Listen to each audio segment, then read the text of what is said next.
Bonjour. Eh ben bonjour les petits chats. Nous espérons que vous allez bien. Oui. Et nous vous retrouvons ce jour pour un nouveau Vlogmas. Eh bien, c'est parti. Noël sans toi, je n'y arrive pas. C'est dur de continuer comme ça. Je voudrais tant que tu sois avec moi. Je garde l'espoir dans mes mains. On se reverra à la fin. En attendant, je ne suis pas si loin.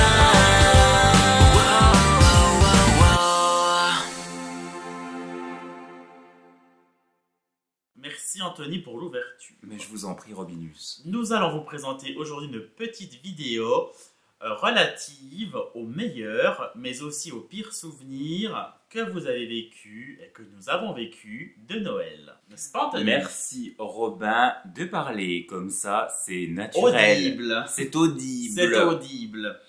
Donc, ce que nous vous proposons, Oui. c'est de vous lire vos petites anecdotes et ensuite de raconter les nôtres, enfin, les vôtres surtout. Oui, les vôtres. Parce que moi, j'ai très peu d'anecdotes dans ma vie. Anthony en a bien davantage. J'en ai moult. Il en a moult foison. Je vous propose de commencer si Anthony est d'accord. Êtes-vous d'accord? Oui, je suis Il est d'accord. d'accord. Commençons. Ben, c'est parti. C'est parti. On dirait des Oui, gens- ça naturel, hein, dis donc. On dirait qu'on est fini à la pisse. Oh. Alors, on va commencer par l'histoire de Simon. Merci Oui. Simon pour ton petit Ouais. témoignage. Alors, on va dire que ça s'appelle les huîtres de la discorde. Ok, bon. J'imagine que c'est un pire. Ce n'est pas un Oui, meilleur. c'est pas un meilleur, c'est un C'est pire. un pire. Alors, le pire Noël de ma vie. C'était quand j'avais environ 10 ans. Gros dîner de réveillon, toute la famille était réunie. Moi, j'adore les huîtres, alors j'en ai mangé plusieurs. Ma mère m'a prévenu d'arrêter, mais j'ai fait la sourde oreille. Pour me venger, je suis allé dans la cuisine et j'ai mangé presque toute la réserve d'huîtres prévue pour le repas du lendemain. Je sais pas si c'est bien raisonnable. Bah, non, pas vraiment. Hein. Résultat des courses, Noël a été terminé pour moi. Intoxication alimentaire et j'ai passé la soirée à vomir avant de finir aux urgences. Une expérience que je ne suis pas prêt d'oublier. Ah bah t'as vite fait de te déshydrater quand t'as la chiasse piquante. Mais tu sais, il y avait eu le, qui vomit, il y a eu le scandale des huîtres une année. Bah les c'était en- huîtres d'Arcachon cette année, hein, c'était pas très bonnes. Ouais, bah c'est revenu plusieurs C'était fois. cette Hein. année, Ouais. au chassé croisé. Ah, mais il y avait déjà eu une année, je sais plus si c'était en 2006 Bah c'est ou 2023. 2007. Hein. Ouais, mais il y avait eu une autre année, il y a eu un scandale à Arcachon aussi avec les huîtres. Possible, bah même que la jauderie là, à la piscine, elle avait Ouais. été intoxiquée par les huîtres d'Arcachon. Ma collègue de L'Aquabike, ouais. la jauderie. La jauderie. Bah, ça l'a pas dégoûté des huîtres parce qu'elle en mange quand même. Elle a eu l'intoxication. Et moi c'est un aliment qui m'a toujours. Alors vous allez vous dire, hein, vu ce qu'il mange. Mais moi, les huîtres, c'est un truc qui m'a toujours fait peur parce que c'est vrai qu'il faut les manger vivantes. Et moi, ce corps tout gluant. Bah, moi, je raffole pas. Si on m'en sert, je vais en manger. Voilà, mais Ouais. je vais pas en acheter exprès, hein, on va dire. Hein. J'ai une copine hein, qui. Bah, la piscine aussi, hein, là, mais tu la vois pas, la Christine. C'est une copine. Hein, bah, il y a une l'année dernière, en fait, on devait partir, ou l'année d'avant, on devait partir à Arcachon. Et j'ai une copine de la piscine qui m'avait dit, bah, viens, parce qu'en fait, elle a deux activités. En hiver, elle fait des balades sur le plateau de Blamont où, tu sais, ça se fait, c'est dans une roulotte et tu manges de la fondue. Et l'été, elle a un appartement à Arcachon et bah, elle vend des huîtres. Ah. Elle fait des dégustations d'huîtres. Et elle m'avait dit, écoute, si tu viens, je te fais une dégustation d'huîtres. J'ai dit, C'est gentil. c'est gentil, mais non, Mais fallait pas. il fallait pas. Bah, merci. Bah, merci Simon pour cette petite histoire. Bien malheureuse. Hein. Alors des fois on a les pseudos, des fois on a les prénoms, parce qu'on a tout recueilli, un mail, Instagram, commentaires, voilà, donc c'est un peu, c'est un mix. Mais comme on dirait pour finir sur une petite morale, Oui. bien mal acquis ne profite jamais. Ah, T'as voulu te gaver pour te venger. Bah du coup, non c'est pas bon. Bah, c'est vrai, hein. Bien mal acquis ne profite jamais. surtout les huîtres. Alors encore à la rigueur, j'ai envie de dire bon, Du chocolat, t'aurais eu mal du au chocolat, ventre. oui, bon, t'avais mal au ventre, tu vomissais un bon coup, on n'en parlait plus. Bah voilà, les huîtres, bon, C'était la c'est- moralité de l'histoire. je lui laisse. Alors, petit commentaire anonyme. Voilà. Oui. Ah bah ça j'aime bien, ça parle de politique. Ça, c'est D'où bon. l'anonyme. Oui, celui-ci est anonyme. Alors, on l'a appelé un malaise politique. Donc c'est court, hein, mais c'est drôle. Alors, dans ma famille maternelle, très à gauche, genre communiste pour mes grands-parents, Qui est communiste en nos jours? Bon, c'était il y a longtemps. je me souviendrai toujours de la tête des invités autour de la table lorsque mon oncle a annoncé qu'il votait désormais pour le FN. Le silence était glacial. Ah ben oui. Oui, puis bon, là c'était pour le coup le FN, donc c'était forcément avant 2017. Oui, donc c'était beaucoup plus radical. Ouais, forcément. donc ouais, là pour le coup. On imagine le choc, hein. Ouais, Effectivement. genre, avec Jean-Marie Le Pen. Alors vous savez, moi je m'imite très bien Jean-Marie Le Pen. Non. Vous savez, moi si vous voulez, je peux imiter Marine Le Pen. Elle parle un peu comme ça. Arrêtez, non mais vraiment. Wow. En tout cas, merci pour ce petit témoignage. Merci Anthony pour l'imitation. C'est vrai que quand un repas de famille, vous parlez politique. Non, faut voilà, pas. c'est C'est à proscrire. dans ta famille. Passons à l'histoire suivante, s'il vous plaît. Ouais, vous voyez, il est gêné, là ça se voit. Parlons pas politique sur cette Repas chaîne. politique. Passons à l'histoire de Clem. Clem. Alors, Clem. C'est notre pote Clem. Un comportement étrange, on a renommé ça. Ouais. Alors, à Noël, la nouvelle femme de mon oncle, qui a à peu près mon âge, s'est mise à jouer un rôle d'enfant devant toute la famille. Elle minaudait, elle miaulait, et puis elle prenait une voix de petite fille. C'était horriblement gênant. C'est très court, hein, voilà, c'est fini. J'imagine bien faire ça. Ah, c'est vraiment, oui. Non, mais il y a des gens, mais oui, mais avec les 3 verres d'alcool, hein, ça peut vite... T'es un peu comme ça, toi, tu minaudes hein, des fois. Hein. Ouais, Ouais, des fois tu minaudes. Moi, Hein. jamais miaulé et fait ça, voilà. Ouais, merci Clem pour ton témoignage. Bon. C'est très parlant. Alors, le suivant. C'est what the fuck, C'est- notre c'est présentation. ça. Emma, 25 400. Donc c'est pas loin de chez nous. Bah, c'est même chez nous. Bah oui. Mais c'est une copine. Un cadeau surprenant. L'année dernière, chez ma belle famille, tout le monde déballait ses cadeaux quand mon conjoint, rouge de honte, montre son paquet à tout le monde. Un slip de bain noir moulant. Un silence gênant. Bon, déjà, j'ai envie de dire jusque-là, c'est bon, un slip Moi, je de peux bain. pas qu'on offre ça. Oui, bon, en soi, c'est pas gênant. On mais reste bon. avoir la bonne taille. C'est ça. Donc un silence gênant s'installe jusqu'à ce que sa tante éclate de rire et précise « Mais non, ce n'est pas pour toi, c'est pour Emma. » Donc une culotte menstruelle, une culotte menstruelle que j'ai faite moi-même. J'ai tenté de garder la face, mais en voyant la taille XL de la culotte, j'ai eu un second choc. Mon cœur n'était pas prêt. Mais qui offre une culotte menstruelle fait maison, c'est Bah, personnel. à la rigueur, j'ai envie de dire, vous offrez... Parce que les cups, les culottes menstruelles... Non mais maintenant, tout le monde en parle. Oui. T'offres ça à une femme, j'imagine, de moins de 50 ans, qui a encore ses règles, bon, bah, je peux comprendre. Mais là, faites maison et taille XL. Alors, ça se trouve, la gamine, elle fait du S. Bah oui, c'est un peu gênant, hein. Voilà. Puis j'imagine bien la tante dire ah, bah, ou la belle-mère, on sait qui. La tante. La tante. Moi, je t'ai pris XL pour que tu sois bien à l'aise dedans. Bah oui, enfin, c'est un peu... Bon. Ça fait sa belle tante. Enfin Ouais. bref, ça n'a guère d'importance, Ah, ça. c'est gênant. Ensuite, passons à l'histoire de Charlotte. Mais c'est pas notre Charlotte. Ce Hein. n'est pas la nôtre. Mais je vous en parlerai après. Oui, tout à fait, merci. Donc, c'est l'histoire de puzzle. À mes 13 ans, ma grande-tante m'a offert un puzzle de 1000 pièces sur les châteaux de la Loire. En noir et blanc. Ah bah en plus. Ah oui. J'aime bien les châteaux de la Loire, mais bon, on Ouais. va faire des puzzles. Des puzzles, bon. Je n'ai jamais aimé les puzzles. Ben, pas de bol. Ouais, voilà, pas de bol. Hein. Et celui-ci était tellement ennuyeux que je ne l'ai jamais commencé. Il dort encore aujourd'hui dans la cave de mes grands-parents. Bon, merci Charlotte. Bon, bah au moins c'est franc. Hein. Oui. On peut toujours le revendre sur Vinted. Oui, bah oui, tiens, profites-en, tiens. Viens voir. Alors ça, c'est une nouvelle abonnée qui s'est abonnée il y a très peu de temps, qui nous a envoyé pas mal de petits récits. Oui. Et bah écoute, merci à toi, Juju from Layout. D'ailleurs, il faudra que tu m'expliques ton pseudo, ce qui me fait Oui. rire. Donc, ta première histoire, on l'a On renommée Un Noël silencieux. Alors, donc, un Noël, repas de famille classique, sauf que tout le monde tirait la gueule. Personne ne parlait. J'étais venu avec mon meilleur ami qui était ultra gêné. Pendant 30 minutes, un silence de mort.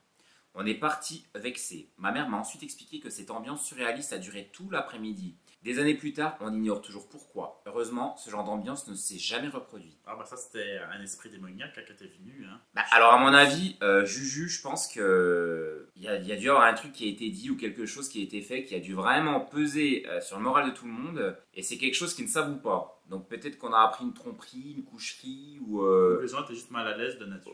Ou alors, ils ont peut-être parlé politique. Pour le coup, réellement, alors, il y a peut-être vraiment un communiste qui a découvert que l'oncle ou le cousin était FN. Peut-être que... Peut-être que savoir, allez savoir. Parce que la Pauline est un peu communiste. Hein. Parce que Robin, il a une cousine qui est communiste.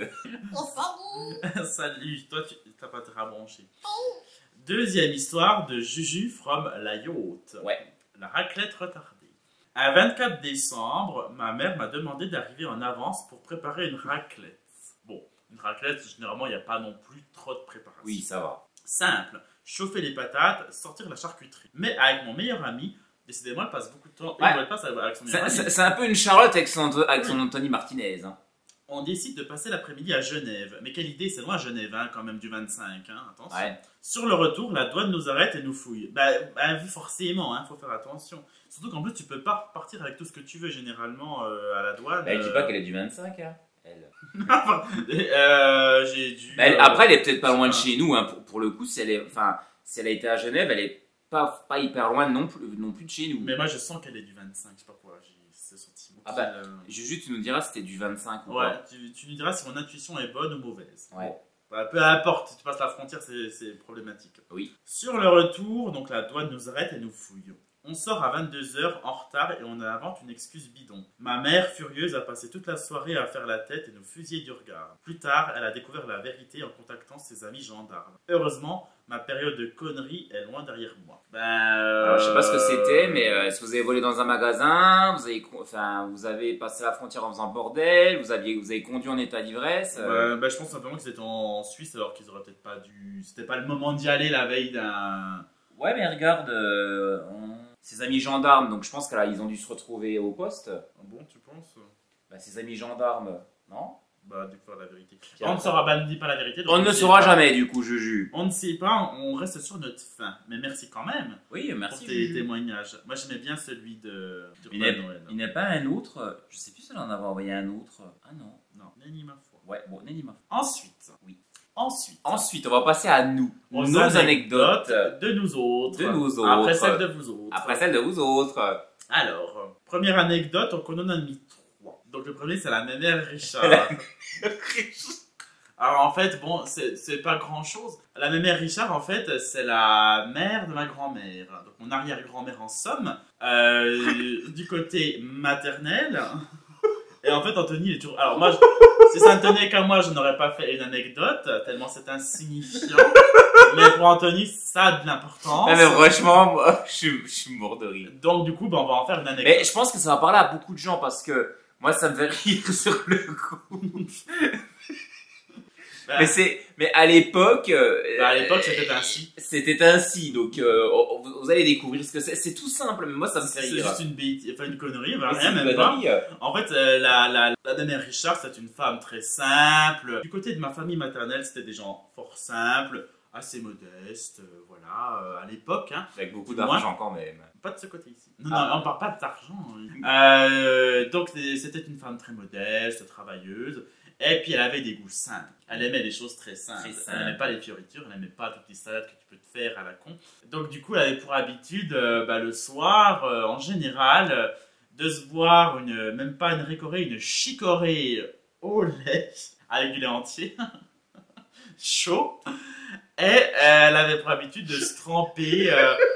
Elle mangeait des pommes de terre tous les jours, donc elle cuisait ses pommes de terre à l'eau, elle les épluchait. Et puis après, elle trempait sa pomme de terre dans la chicorée au lait, et puis elle la mangeait. Y compris le soir de Noël, où, malgré tous les bons mets qu'on pouvait avoir, elle voulait sa chicorée au lait avec sa patate, pour tremper sa patate dans sa récorée, sa chicorée au lait. Voilà. Et en fait, j'y ai repensé parce qu'il y aura une vidéo qui va suivre aussi plus tard, je sais pas si vous l'aurez déjà vu ou après, où on va parler de nos youtubeurs préférés de 2024. Et il y en a une qui s'appelle Gargouille des Campagnes, qui a fait un gâteau au chocolat avec de la purée, de la pomme de terre. Voilà, Ecopus. Ecopus, oui. Voilà, elle a fait sa jolie bulle. Oui. Et du coup, j'ai repensé à cette anecdote de la mémère Richard. C'est la mémère à la pomme de terre. Exactement. Oui.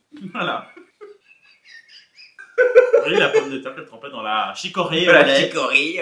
Ma foi. Les goûts et les couleurs, ça ne se change pas. Comme dirait Lovely Comme dirait Lovely Lou. Alors, donc là, j'ai 2 anecdotes à moi. Je vais mettre Roberto ici. Donc, celle que je vais vous raconter, elle est pas hyper... J'ai plus mis ici pour faire un petit clin d'œil à Charlotte. Donc, pour faire simple, en fait, Charlotte, elle, le 24 décembre, faut que je vous avoue un truc, franchement, je vais me taper la honte, mais tous les 24 décembre, vous allez dire, il remet la faute sur Charlotte. Je sais pas pourquoi. Charlotte, le 24 décembre, je vous jure, hein, même quand elle était mince, parce que Charlotte, elle était obèse, mince, ce que vous voulez, elle a toujours été au McDo le 24 décembre. C'est nul, hein, franchement, avant les fêtes. Depuis que je la connais, depuis 2006, le 24 décembre, à 13h de l'après-midi, en début d'après-midi, elle va au McDo, elle mange McDo. Bon, ça se discute pas, voilà, c'est comme ça, et c'est un truc... et tous les ans, elle me dit, je me fais mon McDo avant de manger mon repas du soir, machin. C'est une gourmande, c'est une gourmande.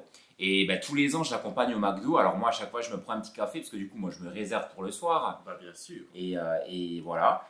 Et cette année-là, je sais pas pourquoi, elle avait des cadeaux de Noël, et elle les a pas fait emballer. Donc elle les a pas emballés. Donc je crois que ça s'est passé comme ça. On va au McDo, je la ramène chez elle. Elle me rappelle, elle me dit Anthony, j'ai pas emballé mes cadeaux, j'ai complètement oublié, machin, j'ai plein de cadeaux à faire. Je dis qu'est-ce que tu veux qu'on fasse? Je dis attends, on va acheter du papier cadeau. Oh non, mais attends, ça va aller plus vite, tu m'emmènes au Leclerc. Parce que dans notre Leclerc, il y avait, vous savez, les scouts qui emballaient les cadeaux. Oui, pour un franc symbolique. Voilà. Et c'est pas la première fois qu'elle m'a fait le coup. Hein. Mais cette année-là, en fait, je sais plus pourquoi. Parce que bien souvent, en fait, je crois qu'on allait emballer les cadeaux le matin et l'après-midi, on allait au McDo, en fait. Mais le 24, ça a toujours été ça avec elle. Et là, cette année, elle avait complètement oublié. Et je trouvais même bizarre qu'elle m'en ait pas parlé. Je me suis dit, elle a dû les emballer la veille, enfin. Puis à l'époque, Charlotte n'avait pas le permis. Moi, j'avais le permis, j'avais une voiture. Donc, du coup, je vais la récupérer chez elle. Et du coup, on va au Leclerc de Montbéliard. Et je vous explique. À 24 décembre.